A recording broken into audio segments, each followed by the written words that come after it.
मैं हूं आम आदमी और बनूंगा आम आदमी की आवाज, यानी कि आप लोगों की आवाज।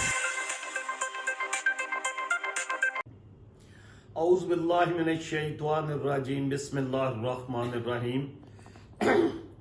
मैं हूं साजिद हमीद कंबो, आम आदमी यूट्यूब चैनल से आपसे बात कर रहा हूं। सबसे पहले आप लोगों को रिक्वेस्ट है कि मेरे चैनल को सब्सक्राइब कर दें और बेल का बटन जरूर दबा दीजिएगा। उसका फायदा ये होगा कि मैं जो भी वीडियो अपलोड करूंगा वो आप तक पहुंच जाया करेगी फौरन सबसे पहले। इसके बाद आपसे दो तीन खबरें शेयर करनी थी। खबरें बहुत अपना सनसनीखेज भी हैं, और एक तो ये कि आर्मी चीफ की फाइनल हो चुका है नाम। एक बात आपसे ये शेयर करनी थी। एक मुलाकात लाहौर में हुई है परवेज इलाही और एक अहम शख्सियत की, वो आगे चल के आपको बताता हूं। और लॉन्ग मार्च के बारे में कि उसके साथ गुजरावाले में क्या हुआ। और तीसरी ये कि जब लॉन्ग मार्च अगर इस्लामाबाद पहुंचता है तो वहां पे क्या होने वाला है। तो ये सब बातें आज आपसे शेयर करनी है। साथ में ये भी बताना है कि इस सारे मामले में जो आम आदमी मैं और आप हैं वो बहुत बहुत जलील होने वाले हैं। बहुत अपना ना खराबी इनके लिए पैदा होने वाली है। बहुत ज्यादा परेशान होने वाले हैं। पहले आते हैं कि आर्मी चीफ की तैनाती की तरफ। तो आर्मी चीफ का मामला यहां तक है कि नाम फाइनल हो चुका है, और उसमें उस आर्मी चीफ की जो आने वाले आर्मी चीफ हैं हमारे सिपा सलार, उनके में उसमें इस मौजूदा यानी जो इमरान न्याजी साहब हैं इनका कोई रोल नहीं है उनकी नामजदगी में, यानी इनकी रजा मंशा शामिल नहीं है और होनी भी नहीं चाहिए, क्योंकि कानून और आइन के मुताबिक किसी अपोजिशन लीडर या कोई असेंबली में मौजूद नहीं है तो उसका कोई किरदार नहीं होता। आर्मी चीफ को खालिस्तान आईनी तौर पर वजीर आजम जो भी मौजूद हो पाकिस्तान का, उसका हक बनता है। वो इस वक्त शहबाज शरीफ हैं तो वही फैसला करेंगे, जाहिर अपने इत्तेहादियों से मिलकर करेंगे। तो आर्मी चीफ के जो नाम है वो फाइनल हो चुका है, और आर्मी चीफ जो आ रहे हैं बड़े दबंग किस्म के हैं। बस ये आपको बता देता हूं कि कुरान के हाफिज हैं अल्हम्दुलिल्लाह रब्बिल आलमीन, और बड़े प्रोफेशनल हैं। याद रखिएगा कि जो हमारे सिपा सलार आते हैं ना, फौज के जितने भी आते हैं, एक दो को जिन्होंने मार्शल वगैरह लगाए और गैर काम किए, बाकी सभी जो है ना, ये किसी हुकूमत के नहीं अपना वफादार होते, किसी पार्टी के वफादार नहीं होते हैं। ये खालिस्तान रियासत के वफादार होते हैं। और छोटी मोटी गलतियां इंसानों से वो सबसे होती हैं, मैं और आप गुनाहगार हैं, इसी तरह वो भी गुनाहगार, गलतियां होती हैं। मगर याद रखिएगा कि ओवरऑल वो अपने इदारे के लिए, रियासत के लिए, मुल्क पाकिस्तान के लिए बहुत वफादार और बहुत कारआमद होते हैं। अपनी कैपेसिटी में अपनी सलाहियतों का भरपूर जो है वो मुजाहरा करते हुए फौज की क़यादत करते हैं और पाकिस्तान की हिफाजत करते हैं। तो इसलिए जो भी आएगा वो इंशाअल्लाह बहुत ज़बरदस्त होगा। एक बात। दूसरी बात जो आपसे शेयर करनी थी वो थी लाहौर वाली मुलाकात। मैंने सरसरी साहब से जिक्र किया, परवेज इलाही जो हमारे चीफ मिनिस्टर हैं उसकी मुलाकात हुई है एक शादी पे आर्मी चीफ से, मौजूदा आर्मी चीफ से, और कोई छोटी मोटी बातें भी हुई हैं गालबन, जिसमें कहा गया होगा, मैं अज्यूम कर सकता हूं कि ये बात हुई होगी कि परवेज इलाही ने कहा होगा पंजाबी में, सर की हुक्म है, आपको पता है परवेज अली साहब शुरू से ही इस्टेब्लिशमेंट उनकी पहली मोहब्बत है और आखिरी भी वही है। नहीं, आखिरी अभी तो शायद उन्होंने ताज़ा शादी की है, एक मॉडल से 16-18 साल की है और उनसे शादी की है, तो वो है उनकी आखिरी मोहब्बत। मगर बहरहाल लास्ट जो भी उनकी होगी वो जो है ना वो कोई आर्मी ही है, यानी इस्टेब्लिशमेंट ही है। तो बात हुई होगी कि जैसा अपना सर की हुक्म है, आगे से जवाब आया होगा, ये मैं अज्यूम कर रहा हूं जी, क्योंकि बंदे तो इन्ने ज्यादा नहीं होना नाल, एवं ही अपना 2-4 हज़ार बंदा है, तो कोई टेंशन वाली गल नहीं, कोई अपना नहीं। तो चोई साहब ने कहा होगा सर वो फिर जे तुसी कहो तो कोई अगला हुक्म लावो, मैं फिर खिंच दिया पौड़ी थलियों। हाँ जी। तो सर ने कहा होगा कि नहीं नहीं ऐसा कोई काम ना करो कि जड़ा गैर आई नहीं होवे, तुसी सियासी लोग हो, अपने मामला आप निपटाया करो, सानू इस काम दे विचों फौज और एस्टैब्लिशमेंट बिल्कुल सियासत तो दूर हो गई है। इस करके जिहड़े मामलात ने तुसी जिवें बेहतर समझते हो वो करो।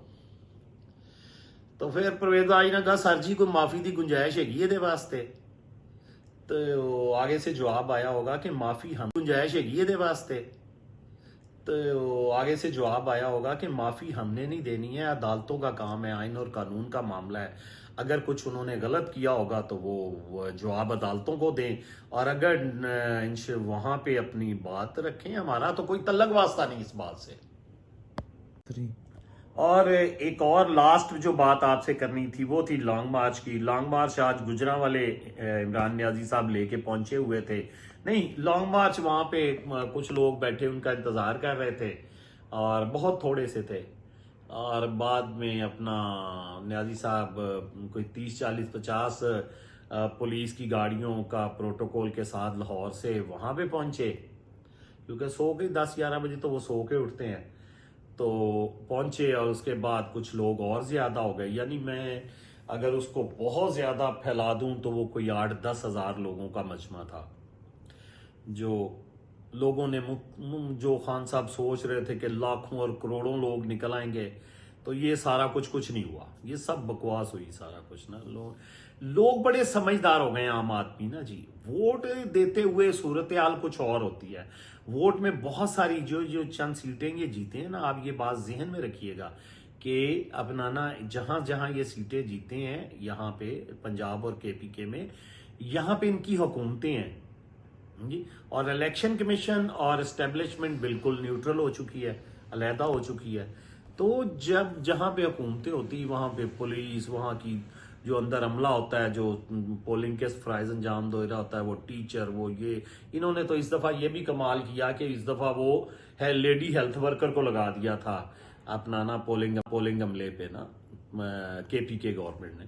तो भाई अपना लोग मैनेज कर लेते हैं, कोई पुलिस का दबाव, कोई किसी तरह सूबाई हुकूमतों का असर रसूख होता है, कोई नालियां बनाती, कोई यह करता, वो जनाब तक वादे वईद कर ले, कोई पैसे बुहे देते। इन्होंने तो खैर लुट मार भी बड़ी पंजाब च की है ना, ते केपीके च ना, ते खुलन दी गल्लां आस्ता आस्ता। तो मगर बहरहाल बात लॉन्ग मार्च की हो रही थी, लॉन्ग मार्च में वो सूरत हाल नहीं। मगर वहां पे एक और बड़ा सनसनीखेज वाकये पेश आए, सनसनीखेज तो नहीं, बहरहाल इबरत अमोज कहना चाहिए उसको। और वो ये थे कि पूरे शहर में घड़ी चोर के बैनर लगे हुए थे। आपने उसमें देखा होगा, अक्सर अपना टीवी पे भी, खबरों में भी सुना होगा कि घड़ी चोर के बैनर लगे हुए थे पूरे शहर में।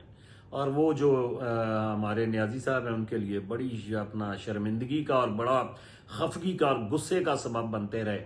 और वो कोई 2-4 घंटे वहां पे वो रहे और उन्होंने तकरीर की और गुजरांवाले में अपने साथियों को लवारस छोड़ा और वापस लाहौर आ गए।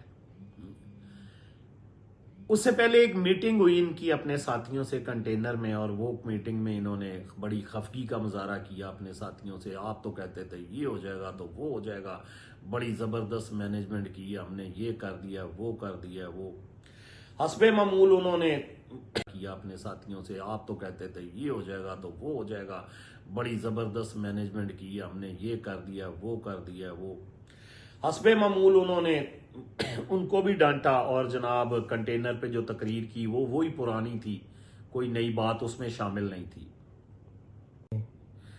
और अब आखिर में जो बात मैं आपसे करना चाह रहा हूं वो लॉन्ग मार्च की है।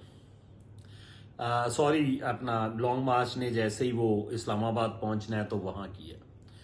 वहां पे उन्होंने आज भी अपने, कल भी अपने ट्वीट में अब तो खुद कह दिया कि जनाब लॉन्ग मार्च खूनी होगा। ये इमरान खान साहब ने ये ट्वीट किया कल कि लॉन्ग मार्च खूनी होगा, अगर मेरे मकसद पूरे ना किए गए तो लॉन्ग मार्च खूनी होगा। बेशक मार्शल लॉ लग जाए, बेशक जो मर्जी हो जाए, या मुझे इक्तदार दो तो या फिर मैं खून बहाऊंगा। उसके लिए वो सूबाई वजीर जो केपी के हैं, कामरान बंगश, और वो उन्होंने बयान भी आपने सुन लिया होगा, जिसमें उन्होंने कहा है कि हमने बंदूकों और लाइसेंस वाली बंदूकों के साथ वहां पे पहुंचेंगे। तो भाई लाइसेंस वाली बंदूक से निकले तो चाहे अपना बगैर लाइसेंस वाली, गोली तो खैर निकलती है ना, गोली तो निकलती है ना। एक मिनट। और जब गोली निकलती है तो वो नुकसान भी करती है ना, किसी ना किसी का जान लेगी, किसी को जख्मी करेगी। तो वो जो वाडा साहब कह रहे हैं कि लाशें ही लाशें और खून ही खून मुझे नजर आ रहा है, तो ये सारी कड़ियां मिलनी शुरू हो गई हैं। और इस कड़ियों में आप वो गंडापुर, वो जो गंडापुर अली अमीन गंडापुर, वो जो शहद की बोतल वाले जो हैं, जहाँ जी तो वो अली अमीन गंडापुर साहब कि आप अपना ना, और वो उसके जो किसी के साथ उन्होंने वो कन्वर्सेशन जो फोन पे बात पकड़ी गई है, वीडियो ऑडियो लीक हुई है, उसको जब आप मिलाएंगे तो ये बड़ा मामला बिगड़ते जा रहे हैं। और एक बात और आपको मैं, हामिद मीर साहब ने जो बहुत नामवर जर्नलिस्ट हैं और बड़े वेल इन्फॉर्म्ड हैं, उन्होंने कहा है कि मैं जो खून ही खून जो है ना, जो मार्च खूनी होगा, ये मेरे दीवार पे लिखा हुआ, यानी नविश्ता दीवार है वो, कि ये मैं प्रिडिक्ट कर रहा हूं, मेरा अंदाजा है कि ये मार्च जो है इस्लामाबाद पहुंच के खूनी होगा। अच्छा, अब खून याद रखिएगा, जो बात मेरी अब ये करने वाली है वो ये है कि खून आम आदमी का बहेगा, जिधर से मर्जी बहे। अगर कोई पुलिस वाला मारे गए तो आम आदमी, आम पुलिस वाला मरेगा, हमारे आपकी बहन भाई बेटे हैं ना वो। और अगर कोई जुलूस में से मारे गए या उनको मारा गया, आम आदमी होगा। खुदा का नाम है, खुदा का नाम है, आम आदमी से रिक्वेस्ट है, मेरा तरला है, मिन्नत है हाथ बांध के, कि अपने टाइम अपने बच्चों को दें, अपने फैमिली को दें, अपनी जिंदगी बेहतर करने के लिए करें। इन सारे जितने सियासतदान हैं ना, जो कंटेनर पे चढ़े हैं और जो हुकूमतों में हैं, वो सारे के सारे सियासतदान और उनके बेटों ने 5-5 साल के मल्टीपल वीजे लगवाए हुए हैं। हालात इधर खराब होने हैं, उन्होंने दौड़ जाना यहां से निकल गए। फंस किसने जाना है? मैंने, आपने, आम आदमी ने, लोअर मिडिल क्लास ने, गरीब आदमी ने, हमने फंस जाना है। तो इसलिए हमें सोचना चाहिए कि क्या ये हमें जेब देता है, क्या ये हम अफोर्ड कर सकते हैं अपने घरों में लाशें उठानी, या कोई और इस तरह की तकलीफ। तो अपने अपने घरों में बैठें, इन सियासतदानों को झगड़े इनको निपटाने दें, इक्तदार के ये भूखे हैं। आप यकीन जाने कि मैं हैरान होता हूं कि जब हम लोग जनाब आवे आवे थे, जावे जावे लगे होते हैं। ये हमारे करने के काम नहीं है। हमें अपने बच्चों की तालीम पे, तरबियत पे, उनके जो अपना मामलात हैं जिंदगी के, उन पे बेहतरी के लिए, अपने घर वालों की बेहतरी के लिए, अपनी जिंदगी में बेहतरी हमारी कैसी आनी है, इसके लिए तवज्जो देनी चाहिए। तो आज के लिए व्लॉग इतना ही है, इंशाल्लाह कल नई वीडियो के। मैं हैरान होता हूं कि जब हम लोग जनाब आवे आवे थे, जावे जावे लगे होते हैं। ये हमारे करने के काम नहीं है। हमें अपने बच्चों की तालीम पे, तरबियत पे, उनके जो अपना मामलात हैं जिंदगी के, उन पे बेहतरी के लिए, अपने घर वालों की बेहतरी के लिए, अपनी जिंदगी में बेहतरी हमारी कैसी आनी है, इसके लिए तवज्जो देनी चाहिए। तो आज के लिए व्लॉग इतना ही है, इंशाल्लाह कल नई वीडियो के साथ, किसी से नए टॉपिक के साथ आम आदमी प्लेटफॉर्म से मिलेंगे। अगर वीडियो आपको पसंद आई हो तो शेयर ज़रूर कर दिया करें, किसी का भला हो जाए, आम आदमी का कोई शायद कोई मेरी बात किसी के असर कर जाए। तो अब इजाज़त दीजिएगा मुझे इस वीडियो से। साजिद हमीद कमो को अल्लाह हाफिज़।